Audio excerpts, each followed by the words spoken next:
It should. Yes! Oh, it tells me. Yay! You are live. Sorry, I'm still getting used to StreamYard because this is the second time I've used it, and this is the first time Rosanna's used it. I know, and we know that you're not the most technologically minded. So how rude. I know. So welcome to everyone that's watching, and whether you're watching live or most likely the replay, whether it's going to be on YouTube or Instagram, not that I'm going to put it on Instagram, but Rosanna might put this on Instagram or Facebook or basically wherever you're listening to it, welcome. So this is my little 3-part mini series starting today with my special guest, Rosanna Croft, and we're talking about creativity. And I've called the series Courage to Create because I think creativity takes a lot of courage. Today's session or broadcast, as we like to call it, is all about how to find your creative expression and, more importantly, why it matters. So just a little bit of brief understanding of why I'm kind of doing this. Creativity for me has been a lifelong journey, and I've always seen myself as a creative person.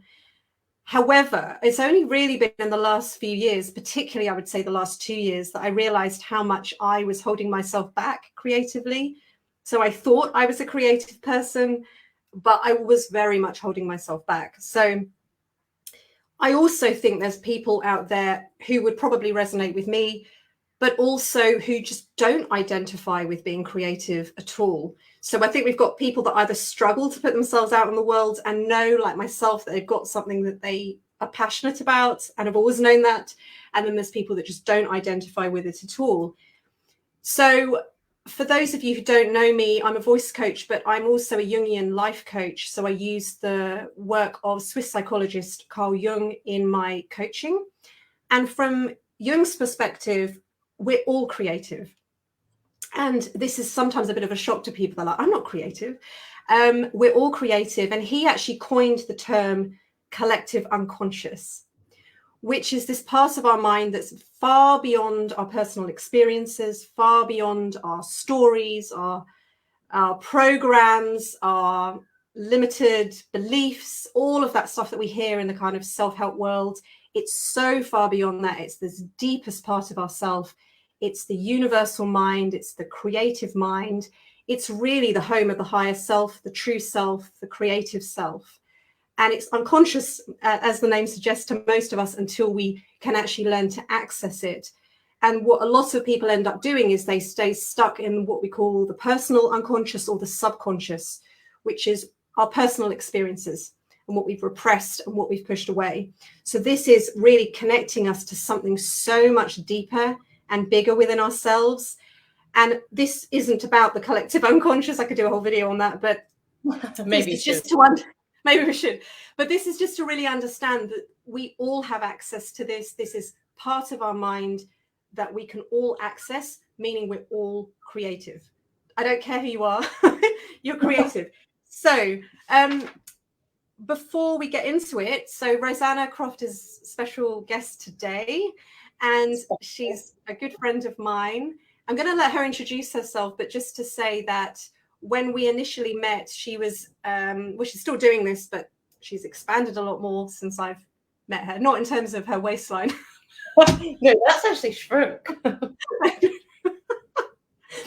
And her waistline. But when I first met you, you were, well, you still are founder director of your fine jewellery company, Rosanna Croft Jewellery, but now you've got all these different creative fingers in different pots.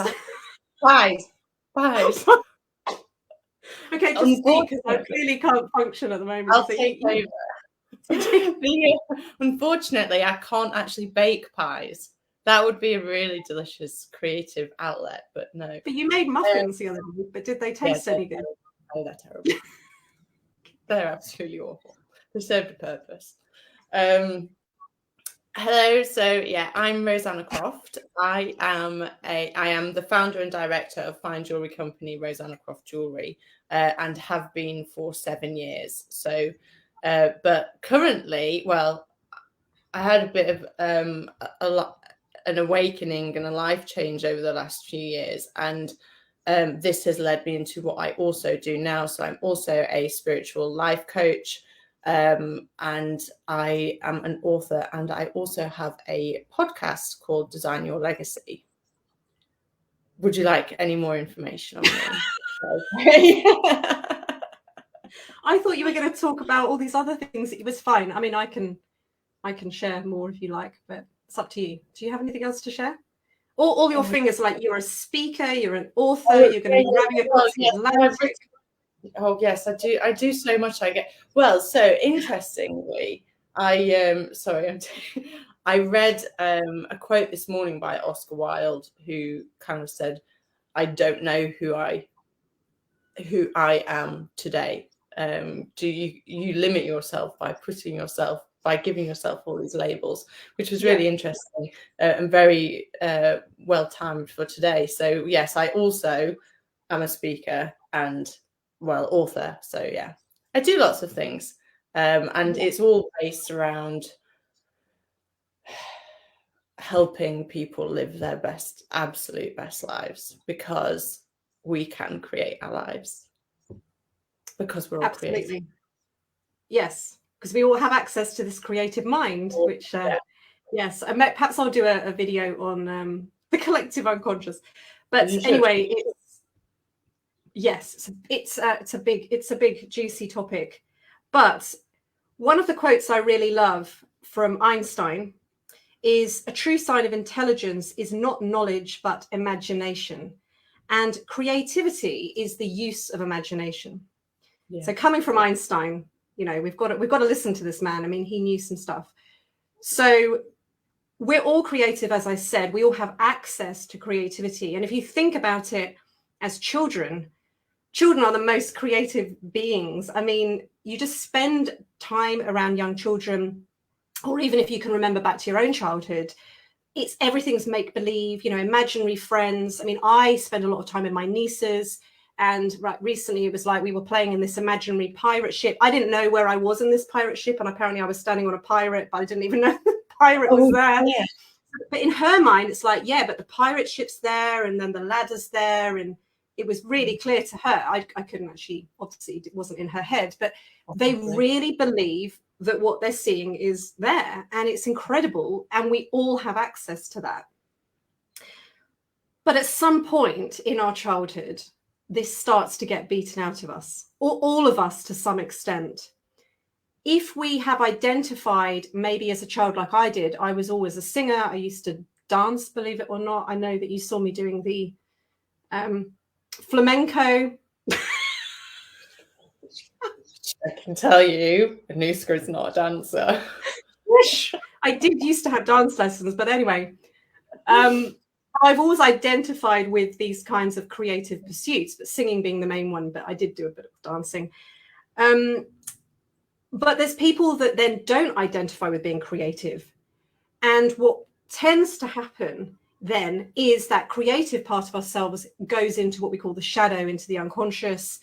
And we tend to follow then into adult life more of a rational, practical, analytical type of role. So we might find ourselves in banking, or an engineer, or some kind of, you know, something involving maths, or it could be even a lawyer to some extent, those types of roles. And we might reject the artistic kind of side of ourselves. And we may find that we actually get triggered by artistic people. We get triggered by people that are very creative. And I've certainly in previous relationships been with particularly one partner, who I won't mention his name, who would say that I was a dreamer and I was living in a dream world, because he was very much the practical, rational person. And I was the dreamer because I was singing and doing music and things like that. So it's whether we identify with being creative or not, it's a part of us. It's a part of being human. And what tends to happen is if we don't identify with it, it goes into the shadow. We either get triggered by artistic people, or we put artistic people on a pedestal. And I see that as well, that again, I won't mention any names, but there's people that I know that are in awe of people that do creative pursuits. Like, oh my God, I could never do that. And like, you can do that. I mean, maybe you wouldn't stand on a stage and sing, but there's so many creative expressions in the world. So it's just really, really fascinating. And I think this is the main point I want to drill home in this session today, is that we're all creative. And if you don't identify with it, it's probably in your shadow. And it works the other way too, which I'll talk about in a minute when we, after I've asked you this question, how it can show up the other way, because I identified with being creative, but I pushed away the analytical, practical person. So you have mentioned to me, and you also mentioned this on LinkedIn, I think, on that post, that you didn't see yourself as a creative person, yet from probably anyone looking at the list of things that you do, we would perceive you to be creative, because we think of creativity as the arts, and all the things that you're doing are very artistic. So do you want to talk a little bit more about that? Yeah, absolutely. So whenever I would tell anybody what I did for a living, so, you know, I run a jewelry company, I'm a jeweler, I've been a goldsmith for 12 years, they would say, wow, you must be so creative. I could never do that. You must be so creative. And my response would always be, actually, no, I don't see myself as creative. I would say I generally run the business now. I don't really do much of the creative stuff. I've never really embraced the creative side of it, which, I mean, was true to a certain extent, but it also wasn't, because, you know, we are creative in absolutely everything we do. Every decision we make is a creative choice of some form. But I would very much repress it, and I would squash it down, and I would not let myself believe I was creative. Now, I think there's a couple of reasons, and one is creative and artsy people, also there's a bit of a stigma around it, and I wanted to be serious businesswoman. I was surrounded at the time, so when I first started my company, I also was in a relationship, and he used to tell me I would come down to earth with a bump. You're such a dreamer. You come down to earth with a bump. Yeah. Oh, I love that. I might get that tattooed on me. So and so I was very trying to fit who I thought I should be, and you don't necessarily see creative people as being successful business owners, and that was who I was trying to be. And at the same time, go on. Can I just ask you before you continue, what were your perceptions of being, because you kind of mentioned it briefly, but how would you have identified with being an artsy person? What did you make that mean? Okay. A bit, you know, wild, bit kind of, and it's like, I just control. No control, exactly. It's hard now, because I really don't believe this anymore, but I really did, was that they're not taken seriously. They're no control, never gonna make it, you know, kind of just living in a fantasy and in a dream world, you know, which is what we all do anyway. Well, absolutely. And also from the music perspective too, I think often, and I think also acting, music, anything in the performing arts particularly, there's often this idea that you're a starving artist, that you can't be thriving financially if you're an artist. So you're sleeping on people's sofas. Only the lucky few make it, or they must be really, really talented. But if you look at a lot of artists, there isn't always a huge amount of technical skill. That, if I'm speaking about painting, you look at Picasso and Van Gogh, two totally different techniques, but why are they both successful? And then somebody who's, it's like, it doesn't, we've kind of given artistic people a bad rep. And also, I would say too, particularly thinking about, say, Van Gogh, and I'm thinking of musicians as well. Often we associate very artistic people with people that have very chaotic lives, that are usually on some sort of substance abuse, or they've got just very out of control in their life, mentally, physically. Yeah. I mean, just think about people like Amy Winehouse, super talented, but was falling sort of into this massive heap of drugs and alcohol. And I think there is, whether we're aware of it or not, and this is where the unconscious stuff comes in, we're rejecting it because we don't want to be perceived as this person who's out of control, who leads this chaotic life, that sleeps on people's sofas, that's just struggling to kind of get through life. Yeah. So is that kind of what you, Yeah, I guess that's kind of, and for most of it, it was completely unconscious. I just knew that I wanted to be successful, and this is how successful people look, and it was not the creative type. And so I squashed it down, and I repressed it, and ultimately me trying to be somebody, I wasn't embracing who I was. I wasn't embracing this part of me that wanted to come out into the world, and that just caused me stress and anxiety, and I saw it manifest in different parts of my life. Yeah. And we haven't touched on this yet, but you have fairly recently come out of the other side of quite a sort of major health crisis. And would you say that was the start of you beginning to allow yourself to be this sort of true self and access this true creative part of you? Yeah, so I think so. I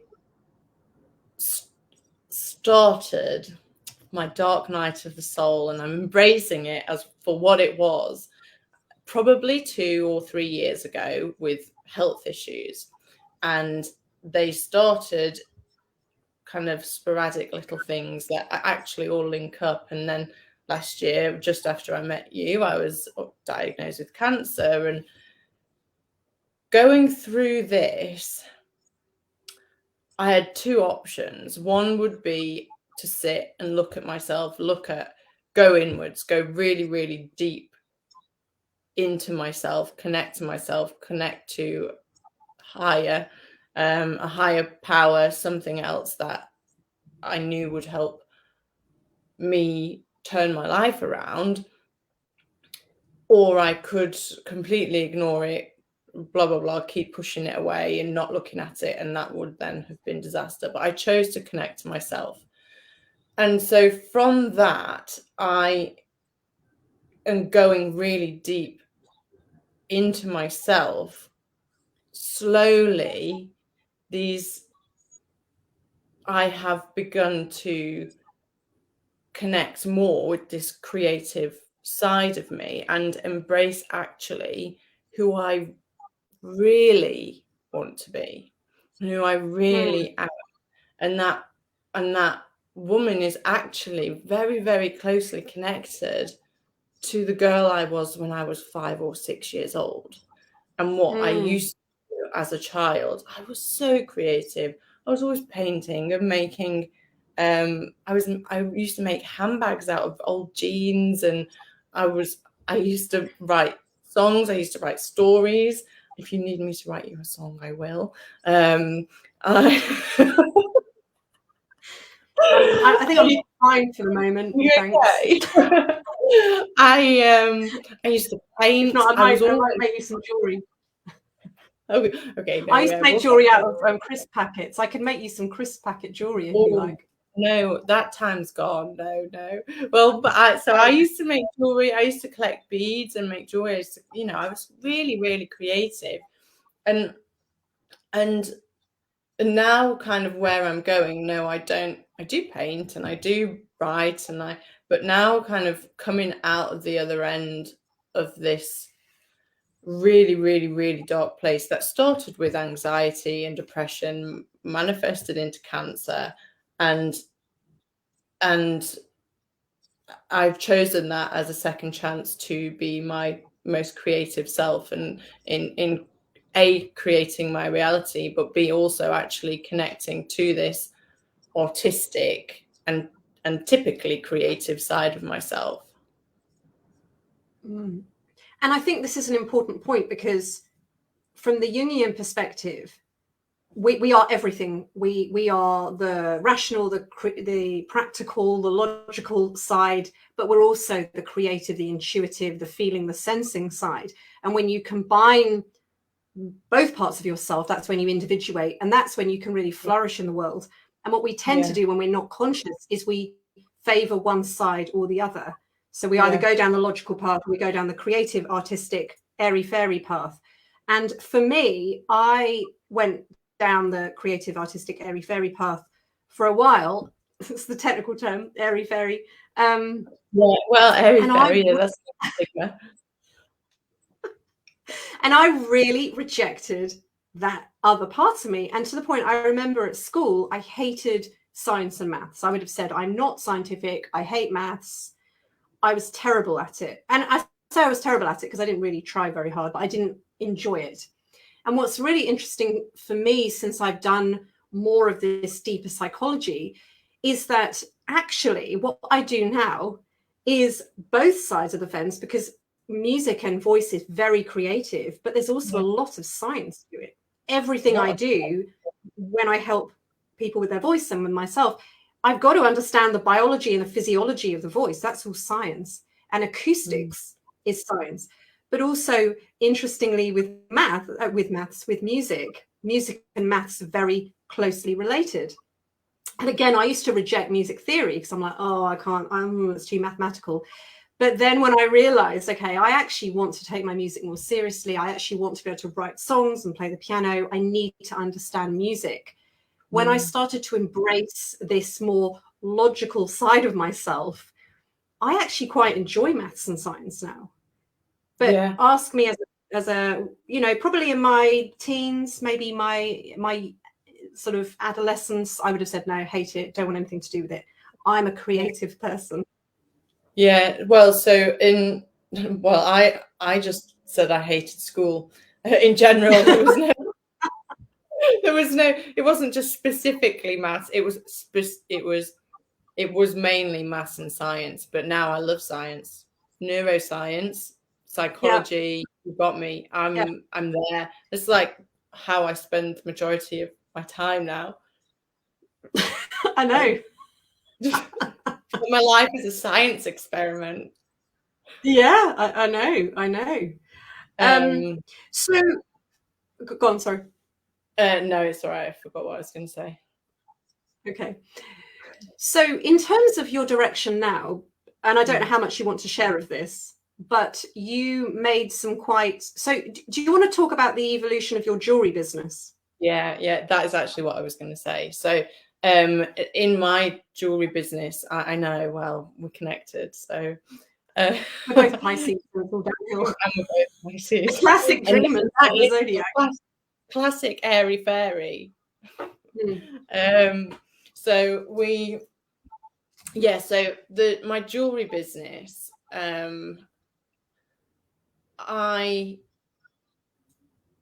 it's evolved massively, but probably it's now about to evolve even more, which I'm really, really excited about. And I started off by making collections. Well, I started off as a goldsmith for other jewelers, and I really loved that. And I was very fortunate to have some incredible training when I was living in Australia.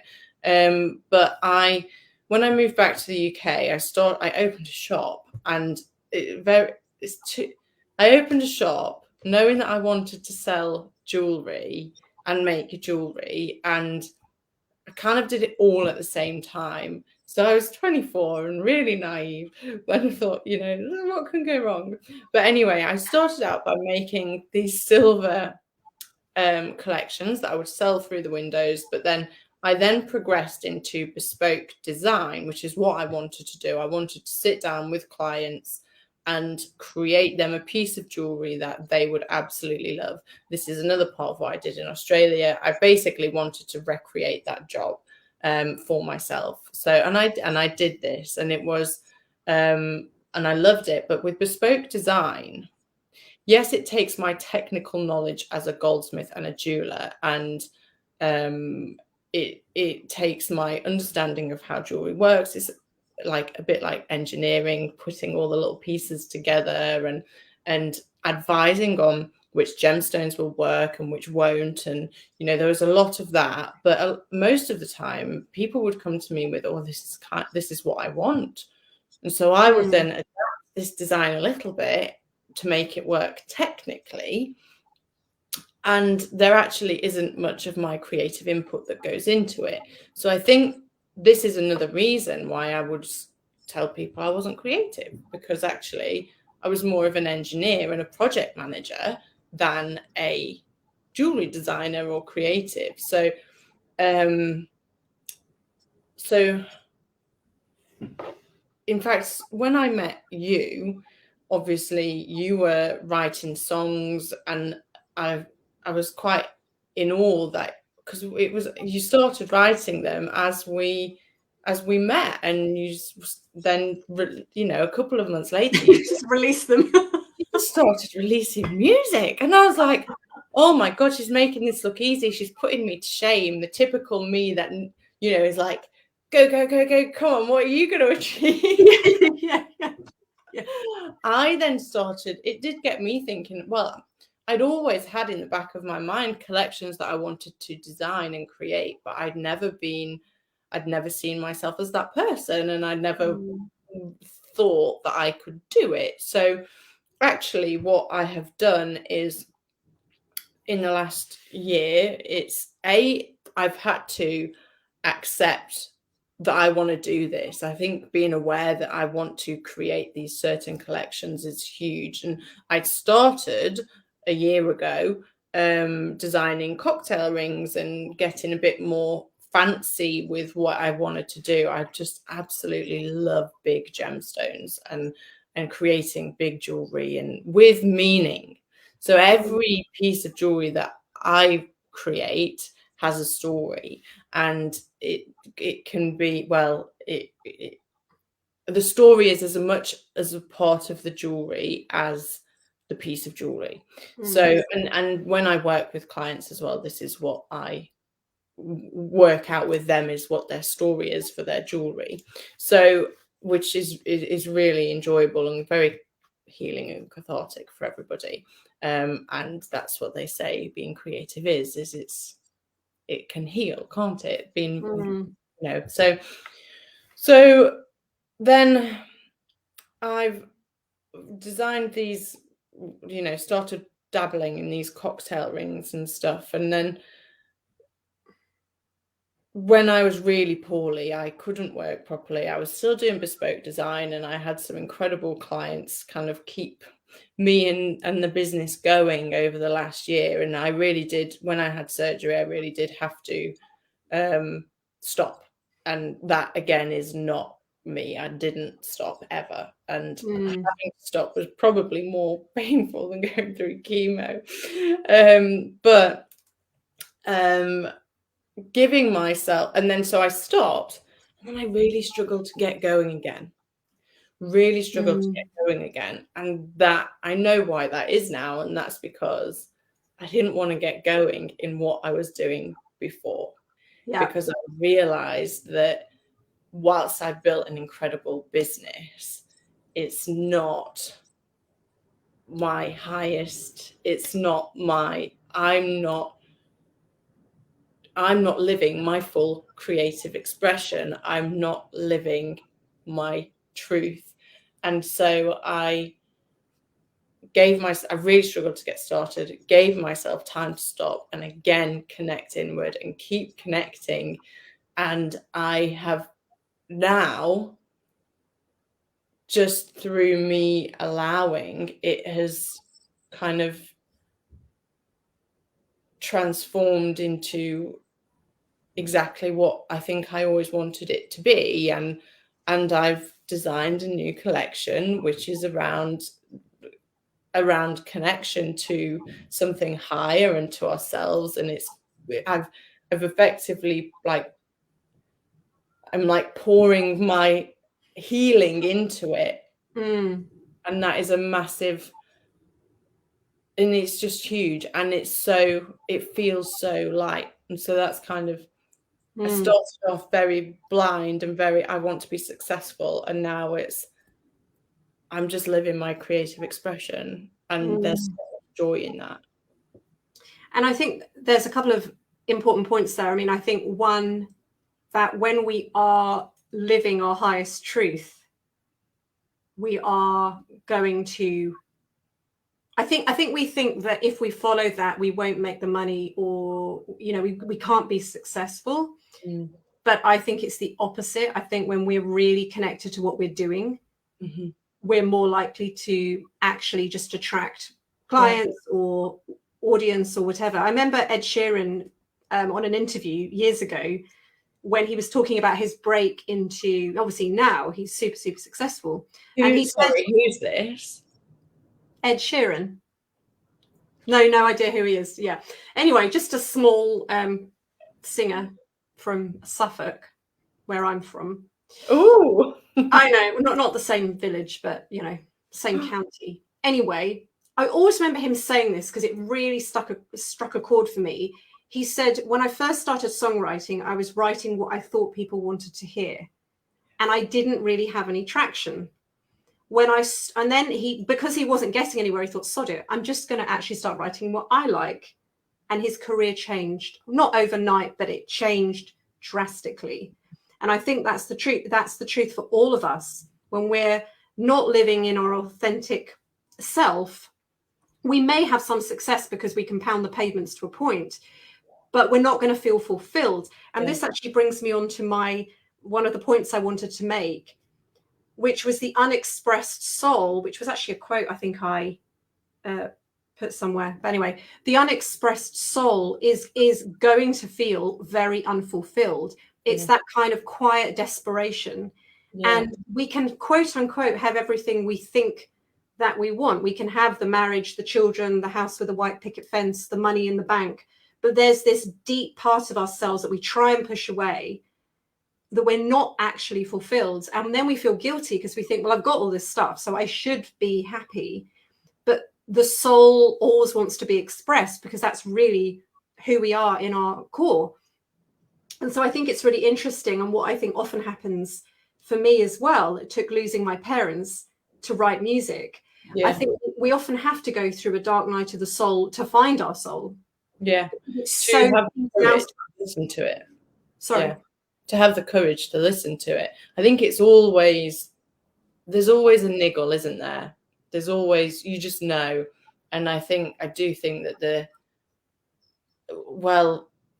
dark night of the soul, it kind of gives you, it says, well, I've lost this, I've been through this, what else can, I've got nothing to lose. Yeah, that's true.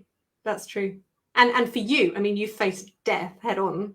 I've watched two people I love die. So in a different way, I've faced death. And that's really ultimately our fear as human beings, is dying alone, dying. So when you've had to confront it, I mean, admittedly, you can go through what we've both been through and not confront it. But I think we've both done a lot of work. We have faced it to some extent. I mean, it's always an ongoing process. It's never over. It's never over.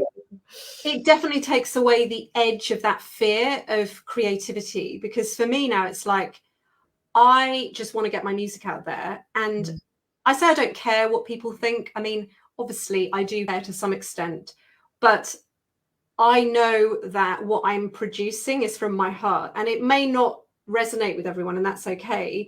But they're not my listeners if it doesn't resonate. So I'm okay with that, because actually, if everyone likes my music, it's probably not very creative. No, if you try and be everyone's cup of tea, you'll end up being a mug. That's such a English expression. Yeah, I agree. I've tried to design what I thought people wanted, and it just means it's just so meh. It's like, Yeah. it just gets lost. It just gets lost, and yeah, and I think when you're doing what when you're expressing what your soul wants to express and how it wants you to live, it doesn't matter. One thing that I noticed is there was two parts of me when I met you. There was very much two parts of me. That one was the jewelry brand, and one was, oh, but I'm massively into spirituality, personal development. I want to be a coach. I want to do this, and this, and I could never see them fitting together. It was either one or the other.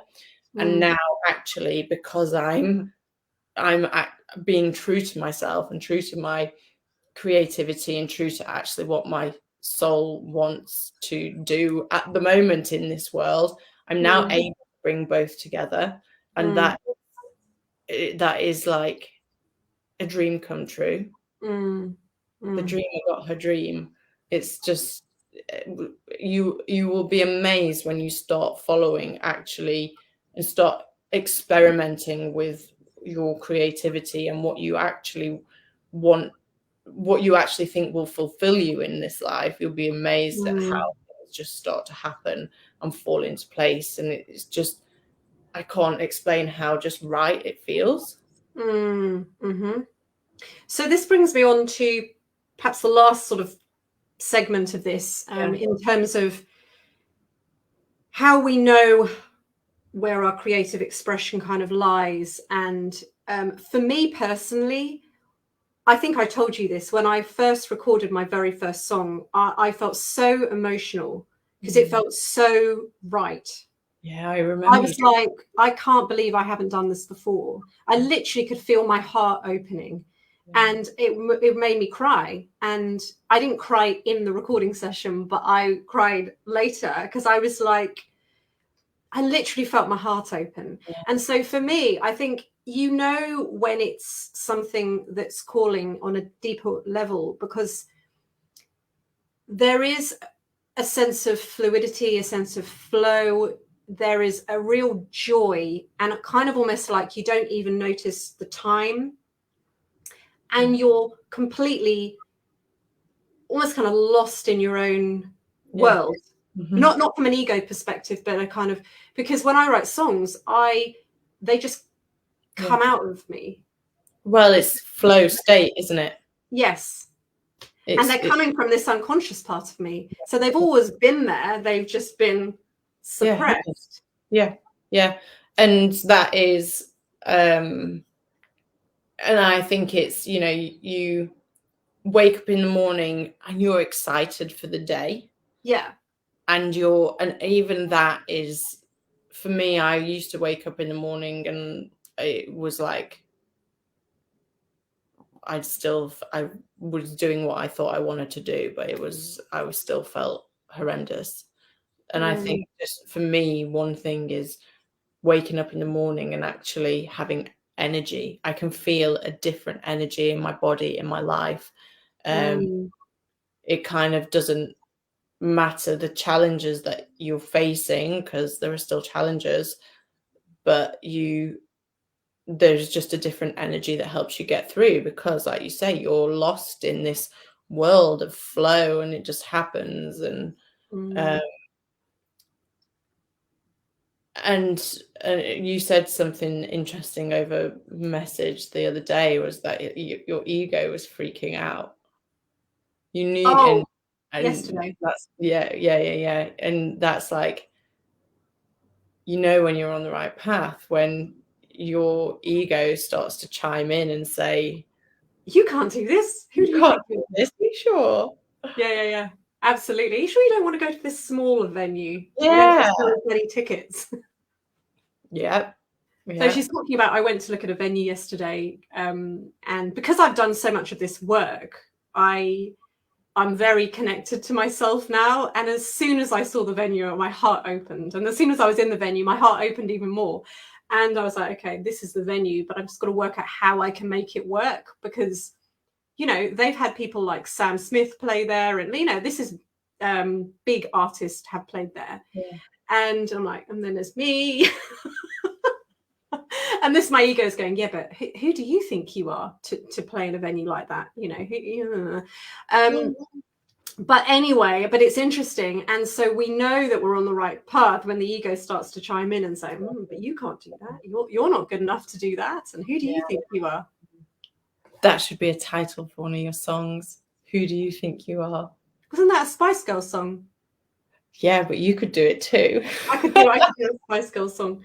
But actually, I just want to say, so, and I'll get your views on this as well before we wrap up, but if you don't perceive yourself to be creative, let's say, because we often associate creativity with the arts, look at areas in your life, even if it's a few seconds, even if it's a few minutes, where you feel a state of flow and a state of joy.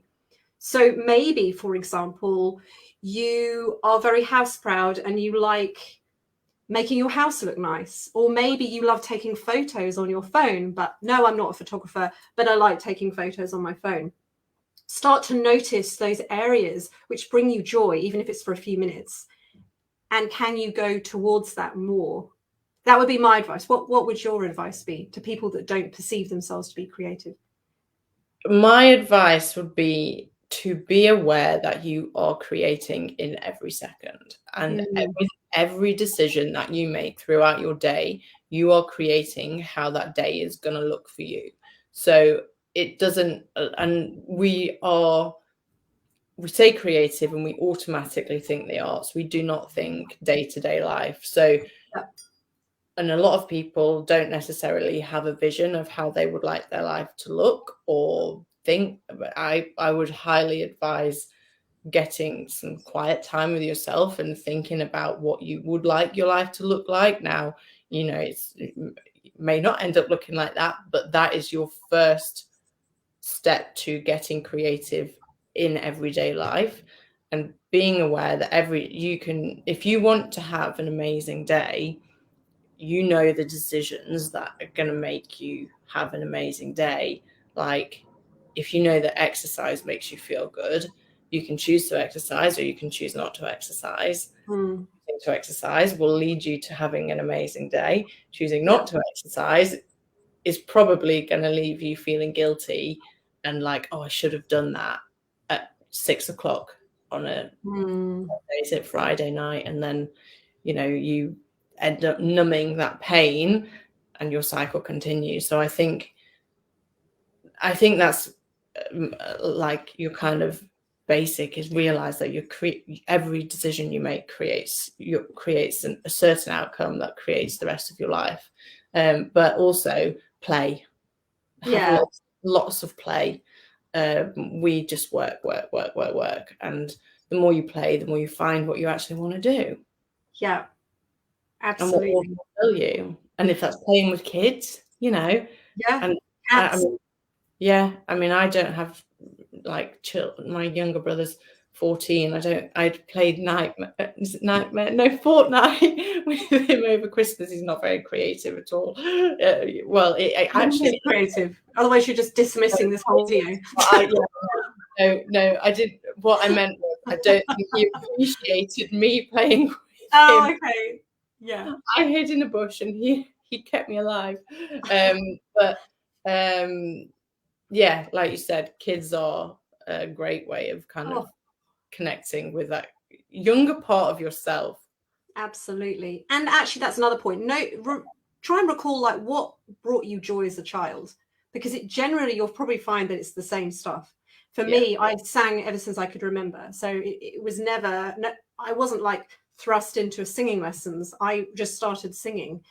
The other thing from this kind of collective unconscious perspective, start to pay attention to, even if you don't understand your dreams, start to pay attention to things that show up in your dreams. A lot of great songwriters have talked about how songs came to them in dreams. Just start to notice, are there things that show up in your dreams, even if you don't fully understand it? Pay attention to those inspired, those moments of inspired action that you might have. Your ego will probably dismiss, like, go and look at that venue in Hackney, like this was mine. And then I go, and then my ego's like, no, you can't do that. But I felt called to go and look at that venue because I saw it and I was like, that looks like my kind of venue. So follow those inspired actions, start to pay attention to your dreams, get still so you can connect to that intuition, that deeper part of yourself, because you can't connect to this collective unconscious by being in your head, in ego, in do. You can't get there from the rational ego mind. You've got to get still and you've got to get present. Yeah. And what just came to my mind then was when I was meditating, as I was in Bali a few weeks ago, I kept having this and I was meditating. So, you know, I'm like, I need to be present. I need to be still. I need to be silent. This little idea kept creeping into my head, and this little word mandala kept slipping into my head, and I was like, God, go away. And then after, it was only when I stopped, when I'd finished my meditation, I sat down and I thought, that's it. That is the mandala. That is my next collection. That is, and it's more than that. It's like, and this was an inspired moment. And absolutely. And it makes sense with everything you've been doing. Yeah, this one thing ties everything together. Totally. You know, and I would have ignored it because I was getting so frustrated with it. Yeah, absolutely. Yeah, definitely. Magic. I know. So if anyone would, I mean, I will put some your contact links below, but if there's anything you particularly want to share or draw people's attention to before we go. Okay. So you can connect with me on Instagram is probably the best way. My personal Instagram is Rosanna Croft, and I think Anuska's going to link that in. No, you're not. Okay. Well, that's fine then. My mobile is... No, I will. So that's the best way to connect and kind of catch up with everything that I am doing. I offer group coaching sessions once a month, and we kind of look into scenarios in your life that will help, and we kind of uncover to help you live your most fulfilled life. So if you maybe are struggling with finding your creative expression, this could be something useful for you. I also do one-to-one life coaching, but you can find out more information. It's all on Instagram. So yeah, and if you want to look at my jewellery, rosannacroftjewellery.com. Particularly when she brings out her mandala jewellery. Particularly, yeah. Keep an eye on that over the coming months. You will be excited as I am. Excellent. Well, thank you so much for joining me this morning. This was so much fun. And thank you. I could talk about this all day, but I figure people have probably got stuff to do. I thought you were going to say I love talking to you. Oh. Well, you know, I do. I mean, this is the thing, because Rosanna and I are actually quite good friends, and normally we go off on massive tangents. And I said to her earlier, look, if you go off on a massive tangent, I'm just going to delete this video. I was trying to contain it because, you know, I want to respect people's time as well. Yeah. Because we can go off on massive tangents and talk about all kinds of random stuff. I mean, and this is only 50 minutes, so that's. I know I've done really well to contain really well. Like herding cats. Normally we'll sit for 6 hours sometimes. Yeah. Yeah, it's crazy. So yeah, I will put all her links below in the description box, and check out her Instagram, her website, her YouTube channel, her podcast. Yeah, you know, books everywhere. Got all sorts going off, guys. Okay, thank you, and have a great day or evening wherever you are in the world. Thank you so much for listening. And if you've got any comments as well and you're listening to the replay or questions, do post them, and I can always direct them onto Rosanna if they're for Rosanna, or I'll just make the answers up. Yeah, you would do that. Oh, thank you, Bob. Bob has said interesting insights and advice. Thank you both. Oh, I think Bob's in Australia, so it's evening for him. Oh, very nice. Yes. Hi, Bob. Okay, have a great day, evening, everyone. Thank you. And there is going to be, as I say, there's going to be 2 more sessions for this. I haven't got the other dates lined up yet, but I will let you know. We'll be talking about different aspects of creativity, how to actually step into more of your creative potential.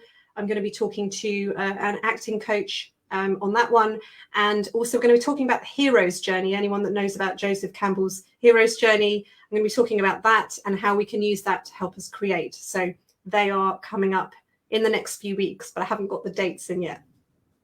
So thank you. Bye-bye, everyone.